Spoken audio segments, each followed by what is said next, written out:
gente fala mais agora aqui no Jornal da Manhã sobre o início do julgamento da chapa Dilma Temer, as diferentes correntes e avaliações. Está conosco o jurista Ives Gandra da Silva Martins. Doutor Ives, bom dia mais uma vez, obrigado pela sua gentileza.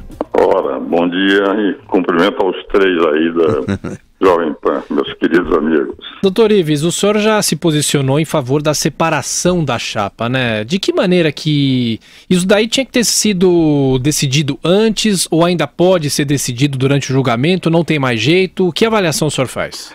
Não, veja o seguinte, eu pergunto apenas uma questão de lógica elementar, cartesiana. As contas dos partidos para a chapa Dilma Temer são apresentadas em separado. Então, o tribunal exige que o PMDB apresente suas contas, o PT apresente suas contas da chapa Dilma Temer. As contas do PMDB foram apresentadas. Ele não contratou João Santana, não fez absolutamente nada. Do PT foram apresentadas, estão sendo todas contestadas. Agora diz o seguinte: apresentem as contas em separado, mas a condenação vai ser conjunta. Então por que não apresentam as contas em conjunto? Ora, é absolutamente incoerente, lógico, não tem nenhum sentido dizer, vocês apresentam contas em separadas, cada um tem que ter a sua responsabilidade, mas nós vamos condenar em conjunto, mesmo que uma das partes não seja culpada. Eu acho que o Pertence, quando fez aquela decisão em 2003, foi ele relator, dizendo o seguinte: não, quem não é culpado poderá continuar sendo elegível, apenas ele perde o cargo. Ora, se ele não é culpado, ele não pode perder também o cargo. Todo o nosso parecer, que é um parecer de quase 50 páginas, nós vamos mostrar, até com precedente, doutor Pedro, por exemplo, nas coligações partidárias. Nas coligações partidárias, o que nós temos? Nós temos que, se um partido for contaminado e os outros partidos não forem da coligação, só os deputados, vereadores desse partido contaminado é que efetivamente serão punidos, mas não os outros partidos da coligação.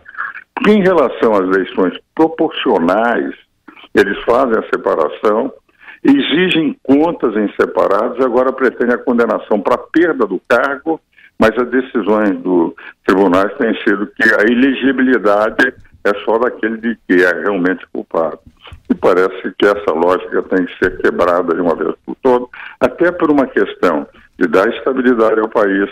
Nós não podemos correr mais um período de instabilidade grande no momento em que as primeiras modificações são feitas e estão sendo positivas, a repercussão, a inflação caindo, a própria economia começando a se recuperar, a imagem do Brasil melhorando, as agências internacionais fazendo subir, e criar um novo momento de instabilidade por uma questão de dizer o seguinte: não, coitado, ele não foi culpado, não teve problema nenhum, toda a comunidade pertence a outro partido, ele continuará a ser elegível como é com a jurisprudência do Supremo ou do TST, mas ele vai perder o cargo. Seria um desastre para o Brasil se não fizesse uma revisão que, a meu ver, teria que ser lógica, porque se querem condenar em conjunto, deveriam exigir prestação de contas em conjunto. Doutor Ives, bom dia, Marco Antônio Vila, doutor Ives. Ô Vila, como é que vai? Tudo bem? O senhor fez a sua exposição, acho que teve duas vertentes no meu entendimento. Uma, o senhor fez essa análise final mais política, né, quer dizer, da instabilidade que isso pode gerar ao país e as consequências, mas primeiramente o senhor estava justamente discutindo a questão das contas e mostrando que nesse caso elas são divisíveis, não sei se é a melhor expressão. Agora, a jurisprudência que há sobre o assunto, ela não é controversa? Ela é controversa. Por exemplo, no caso de Roraima, houve uma exceção a essa, que não é propriamente uma jurisprudência. Em relação ao presidente da República, sim, não há nenhuma jurisprudência a respeito. Entende? Nenhuma.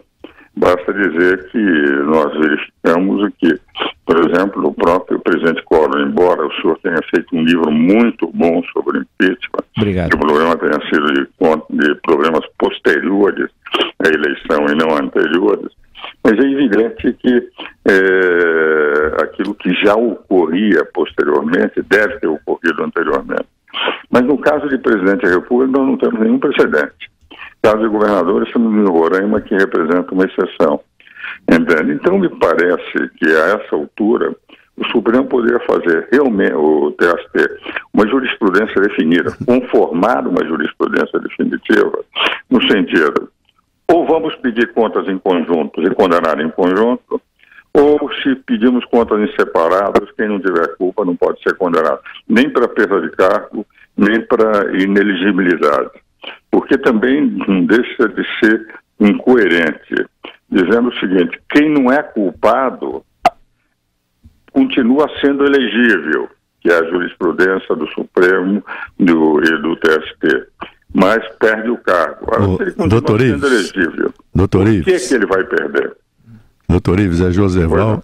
Eu vou botar a partir de hoje no meu currículo que eu corrigi Ives Gandra Martins. O senhor falou 3 vezes em TST. É o pai falando porque o filho é presidente. Não, TSE. É TSE. TSE. Em termômetro eleitoral, eu vou mais longe, Joseval. Você vê que aos 82 anos, um pouco de Alzheimer, seu amigo já começa a ter. Não é verdade. É o pai falando, porque o filho preside o TST. Doutor Ives, e no campo da responsabilidade objetiva ou subjetiva, é o seu parecer invade essa questão também? Eu invado também essa questão. Porque numa questão dessa responsabilidade, que a perda de um cargo, de quem foi eleito, entende, considerar uma responsabilidade apenas objetiva, se analisar culpa ou dolo, é evidente que nós estaríamos entrando no campo do formalismo absoluto e não no campo do direito como o direito deve ser interpretado, no sentido, na finalidade da norma. Aliás, você, como penalista, conhece toda a teoria finalista do direito penal. Então, eu acho que a responsabilidade aí teria que ser por culpa dolo, mas nunca objetiva. O objetivo não leva em consideração elemento nenhum, entende? E isso é ruim quando a decisão do Tribunal Superior Eleitoral tem que ser uma decisão eminentemente política. Desde os meus primeiros escritos, há 59 anos, quando eu comecei a advogar e já escrevia alguma coisa, eu dizia o seguinte, que nós não podemos examinar os 5 tribunais superiores de forma igual. O Supremo tem que dar estabilidade às instituições. O STJ, ele tem a obrigação de cumprir rigorosamente toda a legislação. O Tribunal Militar são apenas para aqueles militares. O TST tem sempre uma tendência a proteger o empregado. E o TSE, a função do TSE é efetivamente não contrariar eleitores, que vale dizer, a não ser que seja algo extremamente violento, grave, que exige aplicação do direito, o TSE tem que ter uma posição sempre político-jurídica. Eu sempre escrevi isso. E é interessante, houve um caso que me parece paradigmático. Quando Hélio Garcia foi candidato à reeleição para governo, na época em que não havia reeleição, ele dizia, eu fui candidato a vice-governador e eu não estou me candidato a reeleger. Eu estou agora candidato a governador, antes tinha sido candidato a vice-governador. Eu, Afonso Arinos, Afonso da Silva, Delmo e o Cunha Peixoto demos um parecer para ele. O Oscar Correia, quando decidiu, ele era o presidente, ele decidiu no sentido de que ele não poderia, porque quem candidato a governador, vice-governador, é potencialmente candidato a governador. Eu liguei para o Oscar, que era muito meu amigo, tínhamos livros escritos juntos. Disse, Oscar, eu tenho a impressão que esse argumento é de civis. Nós decidimos politicamente. O seu parecer era imbatível, eu não teria nada a contestar. Mas se eu desse no último dia para o Hélio Garcia, eu teria que dar para 200 prefeitos que estavam defendendo a mesma tese e que eram candidatos, tinham sido eleitos como vice-prefeitos, agora como prefeitos. E nós não tínhamos condições no tribunal de julgar. Então nós decidimos politicamente. Naquela ocasião, o Hélio Garcia não se candidatou a governador do estado. Então, o que eu quero dizer é o seguinte, o TSE ele tem uma função jurídico-política. Então, cada tribunal superior dos 5, que são os únicos 5 tribunais superiores que o Brasil tem, eles têm uma função um pouco diversa. O único que tem que julgar exclusivamente do ponto de vista de direito é o STJ. O Supremo dá estabilidade às instituições, deve ter uma certa proteção do trabalhador. O militar são crimes militares exclusivamente, e o TSE respeitar o eleitor. Essa é a linha filosófica dos 5 tribunais. Doutor Ives Gandra Martins, muito obrigado pela lição mais uma vez. Nós aprendemos e agradecemos a sua presença no Jornal da Manhã. Bom dia, doutor. O privilégio é meu. Um grande abraço aos amigos.